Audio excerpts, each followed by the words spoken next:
तस्मै नमो नमः श्रीमन्महादेवमहालक्ष्मीन्यै नमो नमः श्रोत्रकल्याणम् आरोग्यं धनसम्पदाम् चतुर्भुजनाथाय देवज्योतिर्नमोऽस्तुते लक्ष्मीं क्षीरसमुद्रधनयाम् लोकैकदेवान् पुराम् श्रीमन्नन्दकराचलब्धब्रह्मेन्द्रगङ्गाधराम् त्वां त्रैलोक्यकुटुम्बिनीं वन्दे भगवन्तप्रियान् श्रीमन्महादेवमहालक्ष्मीन्यै नमो नमः शुभं करोति कल्याणम् आरोग्यं धनसम्पदाम् शत्रुभद्रविनाशाय देवज्योतिर्नमोऽस्तुते श्रीमन्महादेवमहालक्ष्मीन्यै नमो नमः आवाहयामि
ಹಂಚಿಕೊಂಡಿದ್ದಾರೆ.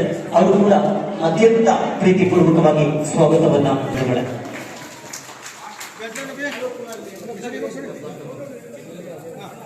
ಹಾಗೆಯೇ ಸನ್ಮಾನ್ಯ ಶಿವಕುಮಾರಿ ಮೇಡಮ್ ಅವರು ಅಸಿಸ್ಟೆಂಟ್ ಡೈರೆಕ್ಟರ್ ಹಾರ್ಟಿಕಲ್ಚರ್ ನಮ್ಮ ಆಹ್ವಾನವನ್ನು ಮನ್ನಿಸಿ ನಮ್ಮೊಂದಿಗೆ ಕಾರ್ಯಕ್ರಮವನ್ನ ನಡೆಸಿಕೊಡ್ಲಿಕ್ಕೆ ನಮ್ಮೊಂದಿಗೆ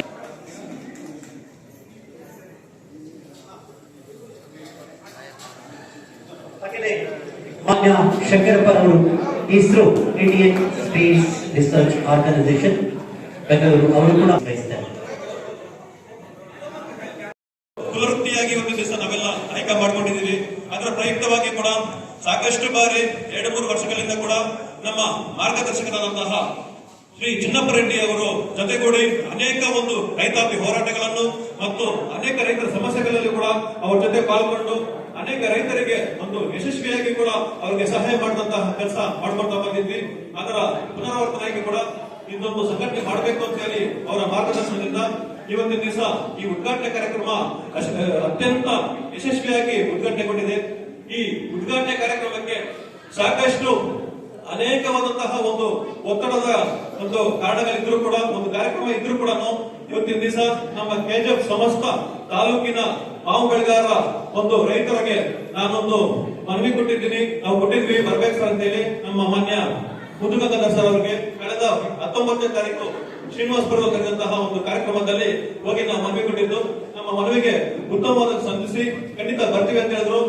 ಆದರೆ ಅವ್ರು ನಿನ್ನೆ ಕೂಡ ಅನೇಕ ಒತ್ತಡದಿಂದ ಕಾರ್ಯಕ್ರಮ ಇದ್ರು ಕೂಡ ಇವತ್ತು ಬಂದೇ ಬರ್ತೇವೆ ಅಂತ ಹೇಳಿ ನಮಗೆ ಆಶ್ವಾಸನೆ ನೀಡಿದ್ದು. ಆದ ಕಾರಣ ನಮ್ಮ ಸಂಘದ ಪರವಾಗಿ ಸಮಸ್ತ ಕೆಜಿಎಫ್ ತಾಲೂಕಿನ ರೈತರ ಪರವಾಗಿ ಅವರಿಗೆ ಡಾಕ್ಟರ್ ಬಿ.ಸಿ. ಮುದ್ದುಗಂಗಾಧರ್ ಅವರು ಕರ್ನಾಟಕ ರಾಜ್ಯ ಮಾವು ಅಭಿವೃದ್ಧಿ ನಿಗಮದ ಅಧ್ಯಕ್ಷರು ಅವರಿಗೆ ಒಂದು ಚಪ್ಪಾಳೆ ಮೂಲಕ ನಾವು ಸ್ವಾಗತವನ್ನು ಕೊಡ್ತಾ ಇದ್ದೀವಿ. ಅದ್ರ ಜೊತೆಗೆ ಯಾವತ್ತೂ ಕೂಡ ರೈತರಿಂದ ಯಾಕಂತ ಹೇಳಿದ್ರೆ ನಮ್ಮ ಜಯಸಿಂಹಣ್ಣ ಅವರು ಅವ್ರ ತಂದೆ ಕಾಲದಿಂದ ಕೂಡ ರೈತರ ಬಗ್ಗೆ ಅನೇಕ ಒಲವು ಇಟ್ಕೊಂಡು ಬಂದಿದ್ದಾರೆ. ಅದರಿಂದ ಇವತ್ತು ಒಂದು ಜೀವನಾಡಿಯಾಗಿ ನಮಗೆ ಹಾಲು ಒಂದು ಮುಖ ಇದೆ. ಅದ್ರ ಜೊತೆಗೆ ಇವತ್ತು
ವಿಧಾನಸಭಾ ಕ್ಷೇತ್ರದ ಮೋಹನ್ ಕೃಷ್ಣನವರು ಮಾತಾಡಬೇಕಾಗಿ ವಿನಂತಿ.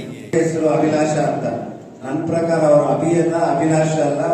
ಮುಂದಿನ ದಿನಗಳಲ್ಲಿ ನಮ್ಮ ಕೆಜಾಪ್ ತಾಲೂಕಿಗೆ ಒಬ್ಬ ಮಾದರಿಯ ರೈತ, ಒಬ್ಬ ಎಜುಕೇಶನ್ ಮಾಡದೆ ವಿದ್ಯಾಭ್ಯಾಸ ಪಡ್ಕೊಂಡ್ರೆ ರೈತರ ಸಮಸ್ಯೆಗಳನ್ನ ಯಾವ ರೀತಿ ಬಗೆಹರಿಸ್ಕೋಬೇಕು ಅಂತೇಳಿ ಮುಂದಿನ ದಿನಗಳಲ್ಲಿ ನಮ್ಮ ರೈತ ನಾಯಕ ಆಗಿರ್ತಕ್ಕಂಥ ಎಲ್ಲ ಲಕ್ಷಣಗಳು ಕಾಣಿಸ್ತಾ ಇರ್ತದ್ದು ನಾನು ನಮ್ಮ ಅಭಿಯಲ್ಲಿ ನೋಡ್ತಾ ಇದ್ದೇನೆ.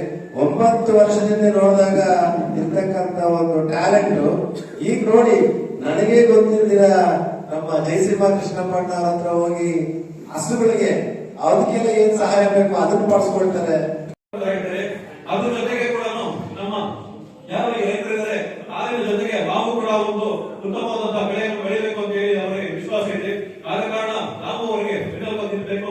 ಸರಿಸುಮಾರು 2-3 ವರ್ಷಗಳಿಂದ ಕೂಡ ನಾವು ಏನೇ ಒಂದು ಸಹಾಯ ಮತ್ತು ಏನು ನಮ್ಮ ಹೋರಾಟಗಳಲ್ಲಿ ಭಾಗಿಯಾಗ್ತಿದ್ರು, ಅದು ಭಾಗಿಕೆ ಆಗಿತ್ತು. ಅದಕ್ಕೋಸ್ಕರ ಸಮಸ್ತ ನಮ್ಮ ಕೆಜಾಪ್ ತಾಲೂಕಿನ ಎಲ್ಲಾ ಜನತೆಗೂ ಕೂಡ ಒಂದು ಭರವಸೆ ಇರಬೇಕು, ಅವ್ರಿಗೂ ಒಂದು ಮಾರ್ಗದರ್ಶನ ಆಗಬೇಕು ಅಂತ ಹೇಳಿ ನಮ್ಮ ಮಾರ್ಗದರ್ಶನದಂತಹ ಚಿನ್ನಪ್ಪರೆಡ್ಡಿ ಅವರ ಮೂಲಕ ಈ ಕಾರ್ಯಕ್ರಮ ಮತ್ತು ಸಂಘದ ಉದ್ಘಾಟನೆಯನ್ನು ಇವತ್ತು ದಿವಸ ಮಾಡ್ತಾ ಇದ್ವಿ. ಆದ ಮುಖ್ಯ ಉದ್ದೇಶ ಬಂದ್ಬಿಟ್ಟು ಯಾರಾಗಿರಿ ಸರ್ ನಮ್ಮ ಸಂಘದ ವತಿಯಿಂದ ಮತ್ತೆ ಯಾರು ನಮ್ಮ ಅಂತಿಮ ರೈತರಿದ್ದಾರೆ ಅವರಿಗೂ ಕೂಡ ಒಂದು ನ್ಯಾಯ ಒದಗಿಸಬೇಕು. ಮತ್ತೆ ಯಾವುದೇ ರೀತಿಯಂತಹ ಒಂದು ಕಷ್ಟ ಸುಖ ಬಂದ್ರೆ ಕೂಡ ನಮ್ಮ ಸಂಘಟನೆ ಜೊತೆಗೆ ನಮ್ಮ ಮಾರುಕಟ್ಟೆ ಅಭಿವೃದ್ಧಿ ನಿಗಮದ ಅಧ್ಯಕ್ಷರು ಮತ್ತೆ ತೋಟಗಾರಿಕೆ ಅಧಿಕಾರಿಗಳು ಮತ್ತೆ ಎಲ್ಲರೂ ಕೂಡ ಜೊತೆಗೂಡಿ ಒಂದು ರೈತರಿಗೆ ಅನುಕೂಲವಾದಂತಹ ಒಂದು ಭರವಸೆ ನೀಡಬೇಕಂತ ಹೇಳಿ ಈ ಕಾರ್ಯಕ್ರಮ ಮೂಲಕ ಅವರಿಗೆ ಮನವಿ ಮಾಡ್ತಾ ಇದ್ದೀವಿ. ಏನು ಸಾಕಷ್ಟು ಸರಿಸುಮಾರು 8 ವರ್ಷಗಳಾಯಿತು. 2018ರಲ್ಲಿ ನಮ್ಮ ಬಗಾರಪೇಟೆ ತಾಲೂಕು ವಿಭಜನೆಗೊಂಡು ಡಿವೈಡ್ ಆಯಿತು. ಆದ್ರೂ ಕೂಡ ಇದುವರೆಗೂ ಕೂಡ ನಮಗೆ ತೋಟಗಾರಿಕೆಯಲ್ಲಿ ಹೋಗ್ಬೇಕಂತ ಹೇಳಿದ್ರೆ ಬಗಾರಪೇಟೆ ಹೋಗ್ಬೇಕು ಸರ್. ದಯವಿಟ್ಟು ಮೇಡಮ್ ನೀವು ಕೂಡ ತಿಳಿಸಿ ನಮಗೂ ಒಂದು ಕೆಜಾಪ್ ನಲ್ಲಿ ಲಾಭಪಾಠದಲ್ಲಿ ಕಚೇರಿಯನ್ನು ಶೀಘ್ರವಾಗಿ ಸ್ಥಾಪನೆ ಆಗಬೇಕಂತ ಹೇಳಿ ನಮ್ಮ ಸರ್ಕಾರದ ಪರವಾಗಿ ಮತ್ತು ರೈತರ ಪರವಾಗಿ ಕೂಡ ಒಂದು ಮನವಿ ಸಲ್ಲಿಸ್ತಾ ಇದೆ. ಮತ್ತೆ ಇದ್ರ ಜೊತೆಗೆ ಕೂಡ ನಮ್ಮ ಅನೇಕ ರೈತರಿಗೆ ಕೂಡ ಯಾವ ರೀತಿ ವೈಜ್ಞಾನಿಕವಾಗಿ ಬೆಳೆ ಮಾಡಬೇಕು ಅಂತ ಹೇಳಿ ಅವರಿಗೂ ಕೂಡ ಒಂದು ಸಂಶಯ ಇದೆ. ಆದಷ್ಟು ಇವತ್ತು ದಿವಸ ಒಂದು ನಮ್ಮ ಚಿಗುರುತ್ತಿರುವಂತಹ ಒಂದು ಸಂಘಟನೆಗೆ ಒತ್ತು ನೀಡಿ ನಮ್ಮ ಹಿರಿಯ ಅಧಿಕಾರಿಗಳಾಗಿರ್ಬೋದು, ತೋಟಗಾರಿಕೆ ಮತ್ತು ಕೃಷಿ ಅವರು ಎರಡೂ ಸೇರಿ ಒಂದು ಜೊತೆ ಕೂಡಿ ನಮ್ಮ ರೈತರಿಗೆ ಒಂದು ಸಹಾಯ ಮಾಡಬೇಕಂತ ಹೇಳಿ ಈ ಕಾರ್ಯಕ್ರಮ ಮೂಲಕ ಅವ್ರಿಗೂ ಕೂಡ ಮನವಿ ನೀಡ್ತಾ ಇದ್ದೀವಿ. ಇದ್ರ ಜೊತೆಗೆ ನಮ್ಮ ಬಾಬು ಬೆಳೆ ಅಂತ ಹೇಳಿದ್ರೆ ಶ್ರೀನಿವಾಸಪುರ ಅಂತ ಎಲ್ಲರಿಗೂ ಉತ್ತರ ಬರ್ತದ. ಆದ್ರೆ ಕೂಡ ಸರ್ ನಮ್ಮ ಚಿನ್ನಪರೆಡ್ಡಿ ಸರ್ ಮನವಿ ಮಾಡ್ತಾ ಇದ್ದೀನಿ ಸರ್, ನಾವು ಕೂಡ ಚಿಗುರುತ್ತಿರುವಂತಹ ಒಂದು ಸಂಘ ಇತ್ತು. ಆದ ಕಾರಣ ನಾವು ಯಾವುದೇ ಒಂದು ಮುಖ್ಯ ಕಚೇರಿ ಆಗಿರ್ಬೋದು, ಒಂದು ಯಾವುದೋ ಒಂದು ಟ್ರೈನಿಂಗ್ ಆಗಿರ್ಬೋದು, ತರಬೇತಿ ಆಗಿರ್ಬೋದು, ಅದಕ್ಕೆ ಹೋಗ್ಬೇಕಂತ ಹೇಳಿದ್ರೆ ಹುಬ್ಬಳ್ಳಿಗೆ ಹೋಗ್ಬೇಕು. ದಯವಿಟ್ಟು ಅದು ದೂರ ಇರುತ್ತೆ. ಸರಿಸುವವರೆಗೆ ಕೂಡ 80 ಕಿಲೋಮೀಟರ್ ಆಗುತ್ತೆ. ಆದ ಕಾರಣ ಒಂದು ಉಪ ಕಚೇರಿಯನ್ನು ನಮ್ಮ ಕೆಜಾಪ್ ತಾಲೂಕಿನಲ್ಲಿ ಮಾಡಬೇಕಂತ ಹೇಳಿ ಮಾಡಿದ್ರೆ ನಮ್ಮ ಇಡೀ ಕೆಜಾಪ್ ತಾಲೂಕಿನ ಸಮಸ್ತ ರೈತರು ಕೂಡ ಸಂತೋಷದಿಂದ ನಿಮಗೂ ಕೂಡ ಒಂದು ಉತ್ತಮವಾದಂತಹ ಒಂದು ಆಶ್ವಾಸನೆ ಮತ್ತು ಅವರಿಗೆ ಆಶೀರ್ವಾದ ನಾವು ಅವರಿಗೆ ಕೊಡ್ತಾ ಇದ್ದೀವಿ. ಅದ್ರ ಜೊತೆಗೆ ಕೂಡ ನಮ್ಮ ಏನು ನೂತನವಾಗಿ ಆಯ್ಕೆಗೊಂಡಿರುವಂತಹ ಸರ್ ಅವರು ಇನ್ನು ನಮಗೆ 2ನೇ ಭೇಟಿ. ಅವರು ಮೊಟ್ಟ ಮೊದಲನೇದಾಗಿ ಶ್ರೀನಿವಾಸಪುರ ಭೇಟಿಯಾಗಿ ಅವರಿಗೆ ಗೊತ್ತಾಯಿತು ಅವರಿಗೆ ರೈತರಲ್ಲಿರುವಂತಹ ಭರವಸೆ ಯಾವ ರೀತಿ ಇದೆ, ಅವರಿಗೆ ಯಾವ ರೀತಿಯಂತಹ ಆಸೆ ಇದೆ, ಏನೋ ಒಂದು ಕಷ್ಟದಲ್ಲಿರುವಂತಹ ನಮ್ಮ ಮಾವು ಬೆಳೆಗಾರರಿಗೆ ಯಾವುದೋ ಒಂದು ಶಾಶ್ವತವಾದಂತಹ ಒಂದು ಕಾರ್ಯಕ್ರಮ ಮಾಡಬೇಕು ಅನ್ನುವಂತಹ ಅಭಿಲಾಷ ಅವರಿಗಿದೆ. ಆದ ಕಾರಣ ಆ ದೇವರು ಕೂಡ ಮತ್ತೆ ನಮಗೂ ಕೂಡ ಎಲ್ಲರೂ ಸೇರಿ ಅವರಿಗೆ ಆಯುಷ್ಯ ಅವರಿಗೆ ನೀಡಬೇಕಾಗಿ ನನ್ನ ದೇವರಲ್ಲಿ ಮತ್ತು ನಮ್ಮ ರೈತರ ಪರವಾಗಿ ಕೂಡ ಕೇಳ್ಕೊಳ್ತಾ ಇದ್ದೀನಿ. ಅನೇಕರಿದಂತಹ ಒಂದು ನಮ್ಮಲ್ಲಿ ಒಂದು ಬೇಡಿಕೆ ಇದೆ. ಆದ ಕಾರಣ ತಾವು ಒಂದು ಹಂತವಾಗಿ ಕೂಡ ನಮ್ಮ ಬೇಡಿಕೆಗಳನ್ನು ಒಂದು ಈಡೇರಿಸಬೇಕಾಗಿ ನಮ್ಮಲ್ಲಿ ಒಂದು ಸರ್. ಇದ್ರ ಜೊತೆಗೆ ಇನ್ನೊಂದು ಚಿಕ್ಕ ಮಾತು, ಏನು ನಮ್ಮ ಕೆಜಾಪ್ ತಾಲೂಕಿನಲ್ಲಿ ಎಪಿಎಂಸಿ ಅಂತ ಹೇಳಿ ಒಂದು ನಮ್ಮ ಸಂಸ್ಥೆ ಕೂಡ ವಿಭಜಿತವಾಗಿ ನೂತನವಾಗಿ ಕೂಡ ಒಂದು ಎಪಿಎಂಸಿ ಆಗ್ತಾ ಇದೆ. ಅದರಿಂದ ಕಳೆದ ಬಾರಿ ಒಂದು ನಮಗೆ ಸರ್ಕಾರದ ವತಿಯಿಂದ ಬೆಂಬಲ ಬೆಲೆ ಅಂತ ಹೇಳಿ 4 ರೂಪಾಯಿ ಕೇಳಿದ್ರು. ಆಗ ನಮ್ಮ ಮಾರ್ಗದರ್ಶಕರಾದಂತಹ ಚಿನ್ನಪ್ಪರೆಡ್ಡಿ ಅವರ ಹೋರಾಟದ ಜೊತೆಗೂಡಿ ಅವರ ಮಾರ್ಗದರ್ಶನದಲ್ಲಿ ನಮ್ಮ ಸರ್ಕಾರ ಕೂಡ ಒತ್ತಡಕ್ಕೆ ಮಾಡಿದ್ದು ₹4 ರೂಪಾಯಿಯಷ್ಟು ಬೆಂಬಲಕ್ಕೆ ಕೊಡ್ತೀವಿ ಅಂತ ಹೇಳಿ ಸರ್ಕಾರ ಕೂಡ ಒಂದು ಘೋಷಣೆ ಆಗಿತ್ತು.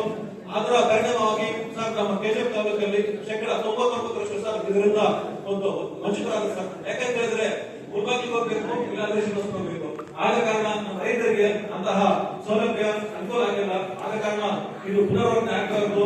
ಮುಂದಿನ ದಿವಸಗಳಲ್ಲಿ ಏನೇ ಸರ್ಕಾರಿ ಕಾರ್ಯಕ್ರಮ ಅಥವಾ ಸರ್ಕಾರಿ ಘೋಷಣೆ ಆಗಿರುವಂತಹ ಯಾವುದೇ ರೀತಿಯಾದ ಸೌಲಭ್ಯ ಕೂಡ ಕಟ್ಟಕಡೆಯ ರೈತರಿಗೆ ಕೂಡ ತಲುಪಬೇಕು ಅಂತ ಹೇಳಿ ಈ ಕಾರ್ಯಕ್ರಮ ಮೂಲಕ ನಮಗೆ ತಿಳಿಸ್ತಾ ಇದ್ದೀವಿ ಸರ್. ಮಕ್ಕಳಿಗೆ ಮತ್ತೆ ಆಸ್ಪತ್ರೆಗಳಲ್ಲಿ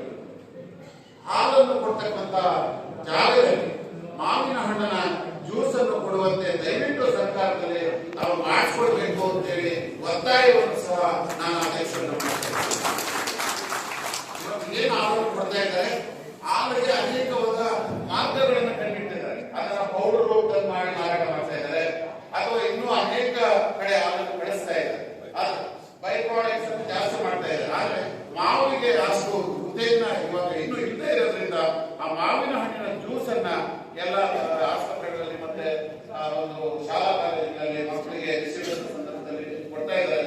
ಹಾಗೆ ಕೊಡುವಂತಾಗಬೇಕು ಅನ್ನೋದು ನಮ್ಮ ಆಶಯ ಇದೆ. ಸೊ ಇದರಿಂದ ಇನ್ನೂ ಅನೇಕ ಮಾತಾಡಬೇಕು.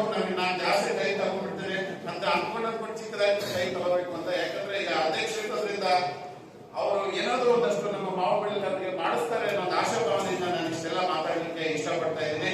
ಮಾವ ಬೆಳೆಗಾರರು ನಿರಂತರವಾಗಿ ಸಂಕಷ್ಟಗಳನ್ನ ಅನುಭವಿಸ್ತಾ ಇದ್ದಾರೆ. ಆದ್ರಿಂದ ಇನ್ನು ಮುಂದೆ ಅವರು ಒಳ್ಳೆ ದಿನಗಳು ಬರಲಿ. ಈಗ ಈ ಭಾಗದಲ್ಲಿ ಹೊಸದಾಗಿ ಏನು ಮಾವಿನ ಬೆಳೆಗಳನ್ನ ಮಾಡಲು ಪ್ರಾರಂಭಿಸಿದರೆ ನಮ್ಮ ಎಲ್ಲ ಇಲ್ಲಿ ಸೇರಿರ್ತಕ್ಕಂಥ ರೈತಾಪಿ ಬಳಗ ಅವರಿಗೆಲ್ಲ ಮುಂದಿನ ದಿನಗಳಲ್ಲಿ ಒಳ್ಳೇದಾಗಬೇಕಾದ್ರೆ ನೀವು ಒಂದು ಕಾರ್ಯಕ್ರಮಗಳನ್ನ ಆಯೋಜನೆ ಮಾಡಿಕೊಡ್ಬೇಕು. ನಾವೆಲ್ಲ ನಮ್ಮ ಭಾಗದಲ್ಲಿ ಹೇಳ್ತಾ ಇರ್ತಾರೆ, ಶ್ರೀನಿವಾಸಪುರದಲ್ಲಿ ಏನಂದ್ರೆ 100 ವರ್ಷಗಳಿಂದ ಮಾವಿನ ಬೆಳೆಯನ್ನು ಬೆಳೆದಿರ್ತಕ್ಕಂಥ ರೈತರು ಏನಕ್ಕಪ್ಪ ಮಾವಿನ ಬೆಳೆ ಬೇಡ ಬಿಡಪ್ಪ ಅಂತ. ಆದ್ರೆ ಬೇಡದೇ ಇದ್ರೆ ವಿಧಿ ಇಲ್ಲ ನಮ್ಗೆ. ಯಾಕಂದ್ರೆ ನೀರಾವರಿ ಮೂಲಗಳಿಂದ ನೀರಿಲ್ಲ. ನಾವು ನದಿ ಮೂಲದ ನೀರನ್ನ ಬೇಡಿಕೆ ಇಟ್ಟಿದ್ದೀವಿ. ನದಿ ಮೂಲಗಳ ನೀರನ್ನ ತಂದು ನಮ್ಮ ಕೆರೆಗಳಲ್ಲಿ ತುಂಬಿಸಿ ನಮ್ಮ ಜೀವನ ಮುಂದಿನ ದಿನಗಳಲ್ಲಿ ಒಳ್ಳೇದಾಗುತ್ತೆ ಅಂತ ಹೇಳಿ ಕೃಷ್ಣಾ ನದಿ ನೀರಿಗಾಗಿ ಸರ್ಕಾರದ ಬಳಿಗೆ ಹೋಗೋರಿತಾ ಇದ್ದೀವಿ. ಅವೆಲ್ಲ ಬಂದ ಮೇಲೆ ಬೇಕಾದ್ರೆ ಮಾವಿನ ತೋಟಗಳು ತೆಗೆದು ತರಕಾರಿ ಬೆಳೆಗಳನ್ನ ಬೇರೆ ಹಣ್ಣಿನ ಬೆಳೆಗಳನ್ನ ಬೆಳಿಬಹುದು. ಆದ್ರೆ ಇವಾಗ ನಮ್ಗೆ ಬೆಳಿಲಿಕ್ಕೆ ಇರ್ತಕ್ಕಂಥದ್ದು ಮಾವಿನ ಬೆಳೆ ಒಂದೇ. ಯಾಕಂದ್ರೆ ಅದು ಮಳೆ ಆಧಾರಿತ ಬೆಳೆ ಆಗಿರೋದ್ರಿಂದ.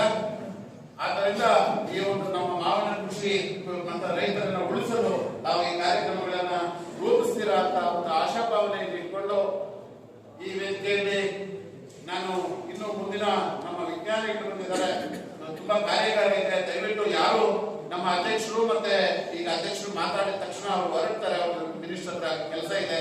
ನಮ್ಮ ಇಲ್ಲಿ ಯಾರು ಹೋದ್ರು ವೇದಿಕೆಯಿಂದ ತಾವೆಲ್ಲರೂ ಸಾವಧಾನವಾಗಿ ಕೂತ್ಕೊಂಡು ನಮ್ಮ ವಿಜ್ಞಾನಿಗಳ ಸಂಪೂರ್ಣವಾದ ಮಾಹಿತಿಯನ್ನ ತಾವು ಕೇಳಿಸ್ಕೋಬೇಕು. ಮಾವಿನ ಬೆಳೆಯನ್ನು ಯಾವ ರೀತಿ ಸಾಯಿಲ್ ಸೈಂಟಿಸ್ಟ್ ನಮ್ಮ ಅನಿಲ್ ಕುಮಾರ್ ಬಂದಿದ್ದಾರೆ, ಮತ್ತೆ ಕೀಟ ರೋಗಗಳು ಬಗ್ಗೆ ನಮ್ಮ ಅಶ್ವಥ್ ನಾರಾಯಣ ರೆಡ್ಡಿ ಮತ್ತೆ ಮಂಜುನಾಥ್ ರೆಡ್ಡಿ ಸರ್ ಅವರು ಬಂದಿದ್ದಾರೆ. ತುಂಬಾ ಸಂಪೂರ್ಣವಾದ ಮಾಹಿತಿ ಅವರಲ್ಲಿದೆ. ಅವರಲ್ಲಿ ಇರ್ತಕ್ಕಂಥ ಮಾಹಿತಿಯನ್ನು ನಾವು ತಿಳ್ಕೊಳ್ಳೋಣ ಅಂತ ಹೇಳ್ತಾ ಈ ವೇದಿಕೆಯಲ್ಲಿ ಇಷ್ಟು ಮಾತಾಡ್ಲಿಕ್ಕೆ ಅವಕಾಶ ಮಾಡಿಕೊಟ್ಟ ಏನಪ್ಪ ಮಾತಾಡೋದು ಅಂತ ಯೋಚನೆ ಮಾಡ್ತಿದ್ದೆ. ಈಗ ಅಭಿಲಾಷು ಮಾತಾಡ್ತಿದ್ದಾರೆ, ಎಲ್ಲರೂ ಮಾತಾಡ್ತಿದ್ದಾರೆ. ಈಗ ನಾನೇನ್ ಮಾತಾಡ್ಬೇಕು? ಎನಿವೆ, ಈ ಕಾರ್ಯಕ್ರಮದ ರೂವಾರಿಗಳು ಇಷ್ಟು ದೂರ ಎರಡು ಮಾತನ್ನ ಆಡಕ್ಕೆ ಅವಕಾಶ ಕೊಟ್ಟಂತ, ವಿಶೇಷವಾಗಿ ಮುಂದಿನ ದಿನಗಳಲ್ಲಿ ರಾಜಕಾರಣಿ ಆದ್ರೂ ತಪ್ಪಾಗಲಾರ್ದು, ರೈತರ ಕಣ್ಮಣಿ ಆದ್ರೂ ತಪ್ಪಾಗಲಾರ್ದು, ಮುಂದಿನ ದಿನಗಳಲ್ಲಿ ಒಬ್ಬ ಹೆಮ್ಮೆಯ ರೈತ ಅನ್ಸ್ಕೊಂಡ್ರು ತಪ್ಪಾಗಲಾರ್ದು ಅಂತ ಹೇಳ್ತಾ ನಮ್ಮ ಅಭಿಲಾಷ್ ರೆಡ್ಡಿ ಅವರು ಇರ್ತಕ್ಕಂಥ ಎಲ್ಲ ನಮ್ಮ ರೈತ ಬಂಧುಗಳಿಗೆ ಧನ್ಯವಾದ ಹೇಳ್ತೀನಿ. ಜೈ ಹಿಂದ್, ಜೈ ಕಿಸಾನ್. Thank you. ನಾನು ಒಬ್ಬ ರೈತನ ಮಗನಾಗಿ ಈ ಕಾರ್ಯಕ್ರಮಕ್ಕೆ ಬಂದು ರೈತರ ಬಗ್ಗೆ ಒಂದು ಕಾಳಜಿ, ಮುಂದಿನ ಪೀಳಿಗೆಗೆ ಕಾಳಜಿ ಇರುವಂತಹ ಅಭಿಯವರನ್ನ ಗೌರವವಾಗಿ ಒಂದು ಸನ್ಮಾನ ರೀತಿ ಮಾತಾಡಿಸಿ ಸಂಬಂಧಿಕರು ಸಂದರ್ಭದಲ್ಲಿ ಹೇಳಿ ಇಷ್ಟಪಡ್ತೀನಿ. ಅದೇ ರೀತಿ ಅಧ್ಯಕ್ಷತೆಯನ್ನು ವಹಿಸಿರುವ ಚಿನ್ನಪ್ಪರೆಡ್ಡಿ ಅಣ್ಣವರು, ಅವರು ಬಹಳ ವರ್ಷಗಳಿಂದ ಪರಿಚಿತರು.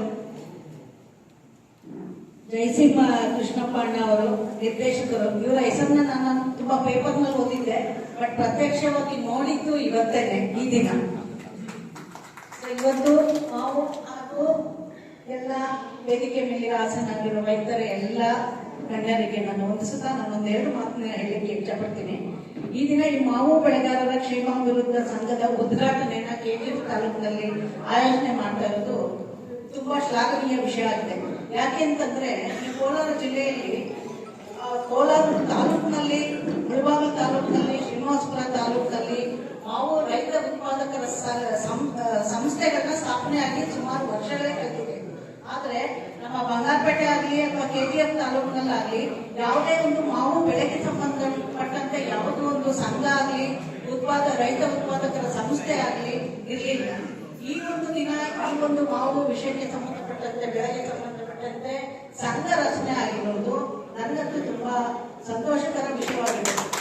ಯಾಕೆ ಅಂತಂದ್ರೆ ಒಬ್ಬೊಬ್ರು ಬೆಳೆಗಾರರು ಏನು ಮಾಡ್ಲಿಕ್ಕೆ ಸಾಧ್ಯ ಇಲ್ಲ. ನಾವು ಏನಾದ್ರು ಒಟ್ಟುಗೂಡಿ ಒಂದು ರಚನಾತ್ಮಕವಾದ ಒಂದು ಶ್ಲಾಘನೀಯವಾದ ಒಂದು ವ್ಯವಸ್ಥೆನ ನಾವು ಬೆಳೆಗಾರರಲ್ಲಿ, ನಾವು ಬೆಳೆಯೋದ್ರಲ್ಲಿ ತರಬೇಕು ಅಂತಂದ್ರೆ ಒಂದು ಸಂಘದ ಮೂಲಕ ಮಾತ್ರ ಸಾಧ್ಯ ಆಗುತ್ತೆ. ಒಬ್ಬೊಬ್ರು ಇಂಡಿವಿಜುವಲ್ ಆಗಿ ಏನು ಮಾಡ್ಲಿಕ್ಕೆ ಆಗೋದಿಲ್ಲ. ಇದೇನಂತಂದ್ರೆ ಸಂಘ ಅಂತಂದ್ರೆ ಬರೀ ಏನೋ ಒಂದು ವೇದಿಕೆ ಕಾರ್ಯಕ್ರಮಕ್ಕೆ ನಾವು ಸೀಮಿತಗೊಳಿಸದೆ ನಾವು ಒಂದೇ ಸಾರಿ ಫಸಲ್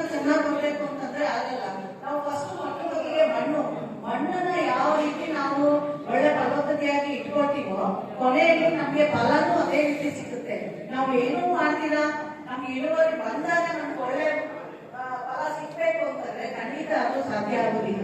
ಇಲ್ಲಿ ನಮ್ಮ ಕೃಷಿ ವಿಜ್ಞಾನ ಕೆವಿಕೆ ವಿಜ್ಞಾನಿಗಳು ಇದ್ದಾರೆ. ಅದ್ರ ಬಗ್ಗೆ ಮಣ್ಣು ಫಲವತ್ತತೆ ಬಗ್ಗೆ ಮತ್ತೆ ಯಾವ ರೀತಿಯಲ್ಲಿ ಮಾವು ಬೆಳೆಯನ್ನ ಪ್ರೂನಿಂಗ್ ಮಾಡ್ಬೇಕು, ಯಾವ ಹಂತದಲ್ಲಿ ಮಾಡ್ಬೇಕು, ಯಾವಾಗ ಗೊಬ್ಬರ ಕೊಡ್ಬೇಕು, ಮತ್ತೆ ಔಷಧಿಗಳನ್ನ ಸಾಮಾನ್ಯವಾಗಿ ಔಷಧಿಗಳನ್ನ ಏನ್ ಮಾಡ್ತೀವಿ ಅಂತಂದ್ರೆ ಯಾವ್ದೋ ಒಂದು ಅಂಗಡಿಗೆ ಹೋಗ್ತೀರಾ, ಪೆಸ್ಟಿಸೈಡ್ ಕಂಪ್ನಿಗೆ ಯಾರೋ ಒಂದು ಪರಿಚಯ ಇರ್ತಾರೆ, ಅವ್ರು ನಿಮ್ಗೆ ಔಷಧಿ ಸಾಲ ಕೊಡ್ತಾರೆ, ಪ್ರಮೋಟ್ ಮಾಡ್ಬೇಕಾಗುತ್ತೆ. ಅದನ್ನ ಆ ಔಷಧಿನ ನಿಮ್ಗೆ ರೆಫರ್ ಮಾಡ್ತಾರೆ, ನೀವು ಅದನ್ನ ಸಾಲ ಕೊಡ್ತಾರೆ, ನೀವು ತಗೊಂಡು ಅದನ್ನ ಸಿಂಪಡಣೆ ಮಾಡ್ತೀರಾ. ಸೊ ಅದನ್ನ ದಯವಿಟ್ಟು ಅದನ್ನ ಸ್ವಲ್ಪ ಕಡಿತಗೊಳಿಸಿ. ವಿಜ್ಞಾನಿಗಳು ನಾವು ಇಲಾಖೆಯವರು ಇರ್ತೀವಿ, ಇನ್ನು ಮುಂದೆ ನಮ್ಮ ಹತ್ರ ಬಂದು ನಮ್ಮದು ವಿಜ್ಞಾನಿಗಳು ಸ್ವಲ್ಪ ಮಾರ್ಗದರ್ಶನ ತಗೊಂಡು ಅದರಂತೆ ನೀವು ಎಲ್ಲಾ ಸಿಂಪಡಣಾ ಕಾರ್ಯಕ್ರಮಗಳನ್ನ ನೀವು ಮಾಡ್ಬೇಕು ಅಂತ ಅಂದ್ಬಿಟ್ಟು ನಾನು ನಿಮ್ಮೊಂದು ಗದಗದಲ್ಲಿ ಹೇಳಿಕೆ ಸುದಿನ ಅಂತ ಹೇಳಕ್ಕೆ ನಾನು ಇಷ್ಟಪಡ್ತೀನಿ. ಯಾಕಂದ್ರೆ ಬಹಳಷ್ಟು ಜನಕ್ಕೆ ನಾನು ಗೊತ್ತಿದೆ ಇರ್ಬೋದು, ನಾನು ನಿಮ್ಮೂರ್ನವನೇ, ಇದೇ ಜಿಲ್ಲೆನವನೇ, ಇದೇ ಊರಿನವನೇ. 40 ವರ್ಷದ ಹಿಂದೆ ನನ್ನ ತಾತನವರು ಬ್ರಿಟಿಷ್ ಕಾಲದ ತಹಶೀಲ್ದಾರ್ ಆಗಿದ್ರು, ಮತ್ತೆ ಮೈಸೂರು ರಾಜ್ಯದಲ್ಲಿದ್ರು, ಮತ್ತೆ ಕರ್ನಾಟಕ ರಾಜ್ಯದಲ್ಲೂ ಸೇವೆ ಮಾಡಿದ್ರು. ಅವರು ನನ್ನನ್ನ KGF ರಾಬರ್ಟ್ಸನ್ ಪೇಟೆಯಲ್ಲಿ 40 ವರ್ಷಗಳಿದ್ದೆ.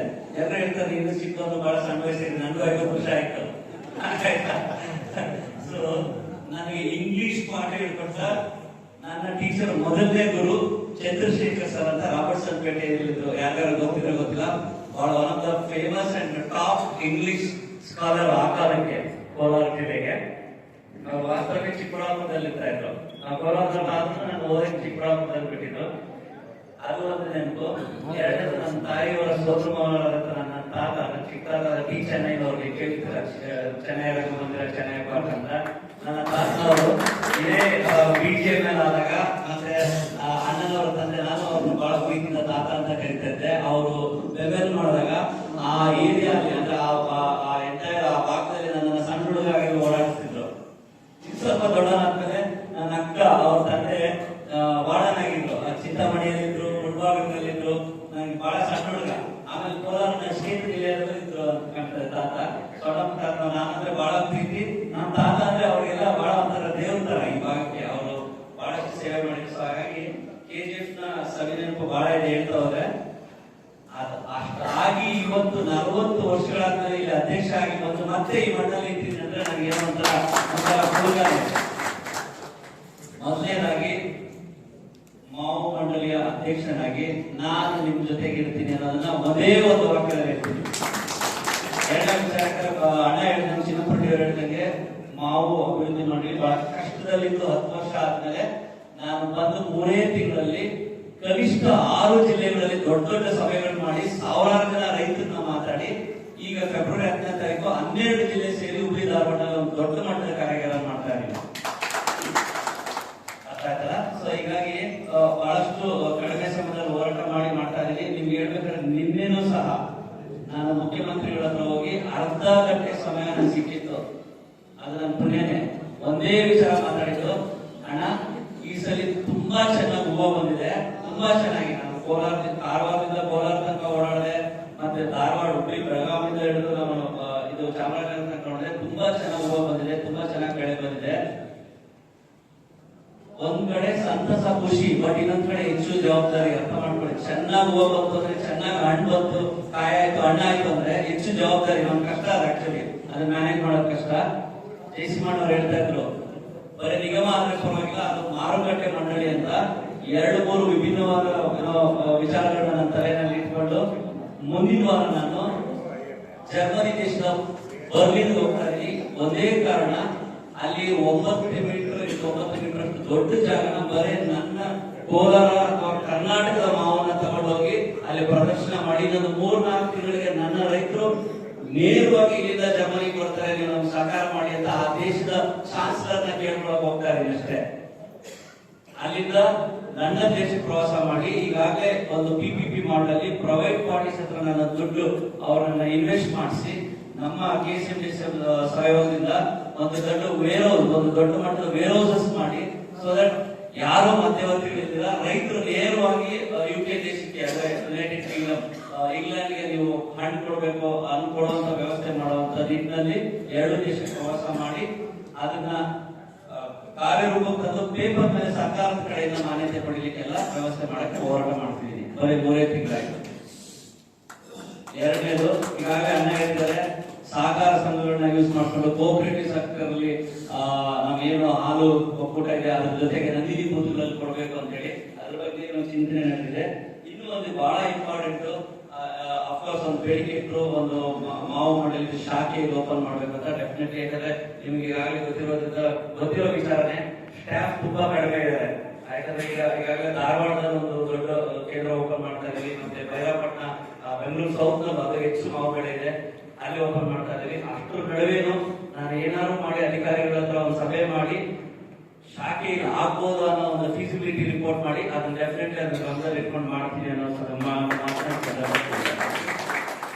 ಇನ್ನು ಬಹಳ ಇಂಪಾರ್ಟೆಂಟ್ ಅಂದ್ರೆ ನೇರ ಮಾರುಕಟ್ಟೆ ಮಾಡ್ಬೇಕಂದ್ರೆ ಈಗ ಎಲ್ರಿಗೂ ಗೊತ್ತು, ರಾಜ್ಯಕ್ಕೆ ಬೆಂಗಳೂರು ರಾಜಧಾನಿ ಅಂದ್ರೆ ಮಾವಿಗೆ ಕೋಲಾರ ರಾಜಧಾನಿ ಅಂತ ಎಲ್ರಿಗೂ ಗೊತ್ತಿದೆ, ಕರೆಕ್ಟ್ ಅಲ್ಲ?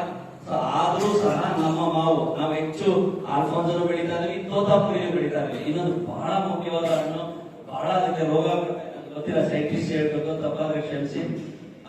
ಏನು ಸ್ಪಾಂಜಿ ಟಿಶ್ಯೂ ಅನ್ನೋದು ಮಲ್ಲಿಕಾನಲ್ಲಿ ಕಡಿಮೆ ಇರುತ್ತೆ ಅಂತ ಕಾಣ್ತದೆ. ಆಮೇಲೆ ಬಹಳ ಸ್ವೀಟ್ ಆಗಿರ್ತದೆ, ಬಹಳ ಚೆನ್ನಾಗಿರ್ತದೆ. ಅದು ಶೆಲ್ಫ್ ಲೈಫ್ ಕಂಪೇರಿಟಿವ್ ಇನ್ನೊಂದು ಸ್ವಲ್ಪ ದಿನಗಳಿಟ್ಟು ತಿನ್ನುವಂತ ಹಣ್ಣು. ಈಗಾಗಲೇ ಮಹಾರಾಷ್ಟ್ರದವರು ಆಲ್ಫೋನ್ಸೋನ ಜಿಯೋಗ್ರಫಿಕಲ್ ಇಂಡೆಕ್ಸಿಂಗ್ ಅಂತ ಮಾಡ್ತಿದ್ದಾರೆ, ಜಿಐ ಇಂಡೆಕ್ಸಿಂಗ್ ಆಗಿದೆ ಅಂತ ಕಾಣ್ತದೆ.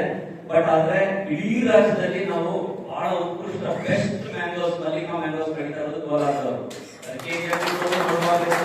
ಶ್ರೀನಿವಾಸಪುರ ಇರ್ಬೋದು. ಅದನ್ನ ಏನಾದ್ರೂ ಮಾಡಿ ಇದೇ ನನ್ನ ಅವಧಿಯಲ್ಲಿ ಇನ್ನೊಂದು 2-3 ತಿಂಗಳಲ್ಲಿ ಈ ಹಾರ್ವೆಸ್ಟ್ ಸೀಸನ್ ಒಳಗಡೆ ಅದನ್ನ ಜಿಐ ಇಂಡೆಕ್ಸಿಂಗ್ ಮಾಡಿ ಇಡೀ ಪ್ರಪಂಚಕ್ಕೆ ನಾವು ಮಲ್ಲಿಕಾ ಹಣ್ಣು ಬಳಸಬೇಕಂತ ಎಲ್ಲ ಪ್ರಯತ್ನಗಳನ್ನು ನಾನು ಮಾಡ್ತೀನಿ. ಇದೇ ರೀತಿ ಕೊಪ್ಪಳದಲ್ಲಿ ಕೇಸರ ಒಂದು ಬಹಳ ಒಳ್ಳೆ ತಳಿ ಬೆಳೀತಾ ಇದ್ದಾರೆ, ಅದನ್ನು ಜಿಐ ಇಂಡೆಕ್ಸಿಂಗ್ ಮಾಡ್ಬೇಕಂತ. ಏನಪ್ಪಾ ಇದೊಂದು ಒಂದು ಸಲ ಜಿಐ ಇಂಡೆಕ್ಸ್ ಆದ್ರೆ ಇಡೀ ಪ್ರಪಂಚದಲ್ಲಿ ಯಾವುದೇ ದೇಶದಲ್ಲಿ ಹಣ್ಣು ತಗೋಬೇಕಾದ್ರು ಅವ್ರು ಫಸ್ಟ್ ನೋಡೋದು ಜಿಐ ಇಂಡೆಕ್ಸಿಂಗ್ ಅನ್ನು. ಅದಕ್ಕೋಸ್ಕರ ಅಭಿಲಾಷ್ ಬಹಳಷ್ಟು FPOಗಳು ನಮ್ಮ KCMDFC ಅಧಿಕಾರಿಗಳು ಕೆಲಸ ಮಾಡ್ತಿದ್ದಾರೆ. ನಾನು ಇನ್ಫ್ಯಾಕ್ಟ್ ಮೇಡಮ್ ಹೇಳಿದ್ದೆ FPOಗಳ ಬಗ್ಗೆ ಒಂದಷ್ಟು ನನಗೆ ಮಾಹಿತಿ ಕೊಡಿ ಅಂತ. ಯಾಕಂದ್ರೆ ಅವ್ರು ಮಲ್ಲಿಕಾರ ಒಂದ್ಸರಿ ಜಿಐ ಇಂಡೆಕ್ಸ್ ಮಾಡಿದ್ರೆ ಇನ್ನು ಪ್ರಪಂಚದಲ್ಲಿ ಭೂಮಿ ಮೇಲೆ ಒಂದೇ ಸಲ ಆಗೋದು. ಇಡೀ ಪ್ರಪಂಚದಲ್ಲಿ ಯಾರು ತಗೊಂಡ್ರು ನಮ್ಮ ಹಣ್ಣೆ ತಗೋಬೇಕು ಫಸ್ಟ್. ಆ ಒಂದು ವ್ಯವಸ್ಥೆ ರೈತರು ಸಾವಿರಾರು ವರ್ಷಗಳು ಬದುಕ್ಬಿಡ್ತಾರೆ. ಆ ಕೆಲಸ ನಾನು ಮಾಡ್ತಾ ಇದ್ದೀನಿ. ಎರಡನೇದು ಬಹಳ ಮುಖ್ಯವಾದ 2 ನಿಮಿಷ, ನಮ್ಮ ಹತ್ರ ಹಣ್ಣಿದೆ, ಬಹಳಷ್ಟು ಹಣ್ಣಿದೆ. ಸರಿಸುಮಾರು 35,000ಕ್ಕೂ ಹೆಚ್ಚು ಹೆಕ್ಟೇರ್ ಅಂದ್ರೆ 60,000 ಎಕರೆ. ಈಗ ಹಣ್ಣ ಹಿಡಿದಕ್ಕೆ 10,000 ಎಕರೆ ಅಂದ್ರೆ 65,000-70,000 ಎಕರೆನಲ್ಲಿ ಹಣ್ಣು ಬೆಳೀತಾ ಇದೀವಿ ಅಂತ ನಮ್ಗೆ ಗೊತ್ತು, ಎಲ್ರಿಗೂ ಗೊತ್ತಿದೆ. ಆದ್ರೆ ಅದನ್ನ ನಾವು ಮಾರ್ಕೆಟ್ ಪುಷ್ ಮಾಡ್ಬೇಕಾದ್ರೆ ನಮ್ಗೆ ಮಾರ್ಕೆಟ್ ಸಿಗ್ಬೇಕಲ್ಲ, ಒಳ್ಳೆ ಮಾರ್ಕೆಟ್, ನೇರ ಮಾರ್ಕೆಟ್ ಸಿಗ್ಬೇಕಲ್ಲ. ನಾನು ಯಾವಾಗ ಹೇಳ್ತದೆ, ಬೆಂಗಳೂರಿಗಿಂತ ಪ್ರಪಂಚದಲ್ಲಿ ದೊಡ್ಡ ಮಾರ್ಕೆಟ್ ಯಾವುದು ಇಲ್ಲ. ಹೆಚ್ಚು ಕಡಿಮೆ 1.5 ಕೋಟಿ ಜನ, 10%, 15 ಲಕ್ಷ ಜನ 4 ತಿಂಗಳು ಅಂದ್ರೆ 16 ವಾರ 20 ವಾರ ಇರ್ತದೆ ಅಷ್ಟೇ. ಇದು ನಿಮ್ಗೆ ಗೊತ್ತಿರುವಂತ ಹಣ್ಣು. ಆ 20 ವಾರ 15 ಲಕ್ಷ ಜನ ತಿಂದ್ರೆ ನಾವು ಬೆಳೀತಾರೆ 60,000 ಎಕರೆ, ಇನ್ನೊಂದು 60,000 ಎಕರೆ ಸೇರಿಸಿದ್ರು ಅಷ್ಟು ಬೆಳಿಬೇಕಾಗ್ತದೆ. ಸೊ ಒಳ್ಳೆ ಮಾರ್ಕೆಟ್ ಇದೆ, ದಯವಿಟ್ಟು ಬಹಳ ಯೋಚನೆ ಮಾಡಿ. ಬಹಳ ನಾನು ಹೇಳ್ಬೇಕಂತಿದೆ ಅಂದ್ರೆ ಒಂದು ಮಟ್ಟದಲ್ಲಿ ಅದನ್ನ ಹೇಳ್ಬೇಕು ಅಂತಿದೆ, ಬಟ್ ಟೈಮ್ ಕಡಿಮೆ ಆಗ್ತದೆ. ಬಹಳ ವಿನೂತನವಾಗಿ ಯಾರು ಯೋಚನೆ ಮಾಡದೇ ಇರುವಂತ ಒಂದು ಪರಿಕಲ್ಪನೆ ಇಟ್ಕೊಂಡು ಒಂದು ಫ್ಲಾಗ್ಶಿಪ್ ಪ್ರೋಗ್ರಾಮ್ ನ ಮಾಡ್ತಾ ಇದ್ದೀನಿ. ನಿಮ್ಮ ಹತ್ರ ಮತ್ತೆ ಬರ್ತೀನಿ. ಏನಪ್ಪಾ ಅಂದ್ರೆ ರೈತರಿಗಾಗಿ ಓಟ ಮ್ಯಾಂಗೋ ಮ್ಯಾರಥಾನ್ ಅಂತ ಒಂದು ವಿಧಾನಸೌಧ ಮುಂದೆ CM ಅವರು DCM ಅವರು ನಮ್ಮ ಪ್ರಿಯಾಂಕ ಅಣ್ಣನವರು ಎಲ್ಲ ಮಿನಿಸ್ಟರ್ ಕರ್ಕೊಂಡು ಮ್ಯಾಂಗೋ ಮ್ಯಾರಥಾನ್ ಅಂತ ರೈತರಿಗಾಗಿ ಓಟ ಅಂತ ಒಂದು ಆಯೋಜನೆ ಮಾಡ್ತಾ ಇದ್ದೀನಿ. ಅದ್ರ ಉದ್ದೇಶ ಇಷ್ಟೇ, ಬೆಂಗಳೂರು ಮತ್ತೆ ಕರ್ನಾಟಕದ ಮೂಲೆಗೂ ಕೋಲಾರದ ಹಣ್ಣು ಅದರ ಸವಿ ಹೋಗ್ಬೇಕು ಅಂತ ಹೇಳಿ. ಯಾಕಂದ್ರೆ ಅವತ್ತು ಏನ್ ಅವೇರ್ನೆಸ್ ಕ್ರಿಯೇಟ್ ಆಗ್ತದೆ, ಅದ್ರ ಫಾಲೋಯಿಂಗ್ 1 ತಿಂಗಳಲ್ಲಿ ಮಾರ್ಕೆಟ್ ಕ್ರಿಯೇಟ್ ಆಗ್ತದೆ. ಮಕ್ಕಳಿಂದ ಹಿಡಿದು ರೈತರ ತನಕ ಅಲ್ಲಿ ಒಂದು ಓಟದ ಸ್ಪರ್ಧೆಯನ್ನು ಮಾಡಿ ಮ್ಯಾರಥಾನ್ ರೂಪದಲ್ಲಿ 5,000-6,000 ಜನ ಅವತ್ತು ಸೇರಿಸಿ ಇಂಥ ಜಿಲ್ಲೆ ನಾವು ಇಷ್ಟು ಮಾವಣಿದೆ, ಇಷ್ಟು ನಮಗೆ ಪ್ರೊಡ್ಯೂಸ್ ಇದೆ ಅಂತ ಹೇಳಿ ಅವತ್ತು ಅವೇರ್ನೆಸ್ ಕ್ರಿಯೇಟ್ ಮಾಡ್ತೀನಿ. ಮತ್ತೆ ನಿಮ್ಮ ಹತ್ರ ಬರ್ತೀನಿ. ಇದು ಒಂದು ಬಹಳ ಇಂಪಾರ್ಟೆಂಟ್ ಮಾರ್ಕೆಟಿಂಗ್ ಸ್ಟ್ರಾಟಜಿ. ಎರಡನೇದು ಪಲ್ಪ್ ಇಂಡಸ್ಟ್ರಿ ಬಗ್ಗೆ ಹೇಳ್ತಾ ಇದ್ರು. ಈಗಾಗಲೇ ನಿನ್ನೆ ನಾನು ಜುನೈದ್ ಇಂಟರ್ನ್ಯಾಷನಲ್ ಅಂತ ದುಬೈ ಬೇಸ್ಡ್ ಕಂಪ್ನಿಯವ್ರನ್ನ ಒಂದು ಎಕರೆಗೆ ಪಲ್ಪ್ ಮ್ಯಾಕ್ಸಿಮಮ್ ಯಾವುದು ತೋತಾಪುರಿ ಬೆಳೀತಾ ಇರೋದಪ್ಪ ನಾವು. ಆ ತೋತಾಪುರಿನೇ ಮತ್ತೆ ಆಲ್ಫೋನ್ಸೋ ಮಿಕ್ಸ್ ಕಾನ್ಸಂಟ್ರೇಟ್ ಕೇಳಿದ್ರು. ನಾನು ನಿನ್ನೆ ಒಂದು ಖಾಸಗಿ RKS ಅಂತ ಒಂದು ಫ್ಯಾಕ್ಟರಿ ಅವ್ರ ಹತ್ರ ಮಾತಾಡಿ ನಮ್ಮಲ್ಲಿ ಎಷ್ಟು ಪಲ್ಪ್ ಇದೆ, ಎಷ್ಟು ಸ್ಟೋರೇಜ್ ಆಗಿದೆ, ಹೋದ ವರ್ಷದ ಎಷ್ಟಿದೆ, ಈ ವರ್ಷದ ಎಷ್ಟಿದೆ ಎಲ್ಲ ಮಾಹಿತಿ ತಗೊಂಡಿದ್ವಿ. ಯಾಕಂದ್ರೆ ಈ ಸಲ ಪ್ರೊಡ್ಯೂಸ್ ಅಂದ್ರೆ ನಮ್ಮ ಹಾರ್ವೆಸ್ಟ್ ಬೆಳೆ ಬಂತಂದ್ರೆ ಇನ್ನಷ್ಟು ಬರುತ್ತೆ. ಯಾಕಂದ್ರೆ ಲಾಸ್ಟ್ ಟೈಮ್ ನಿಮ್ಗೆ ಗೊತ್ತು ಎಷ್ಟು ಸಂಕಷ್ಟ ಆಗಿತ್ತು ಅಂತ. ಅದು ಸರ್ಕಾರ ಹೆಂಗ್ ಸ್ಪಂದಿಸಿರೋದು ಅಂತ ನಿಮ್ಗೆ ಗೊತ್ತಿದೆ.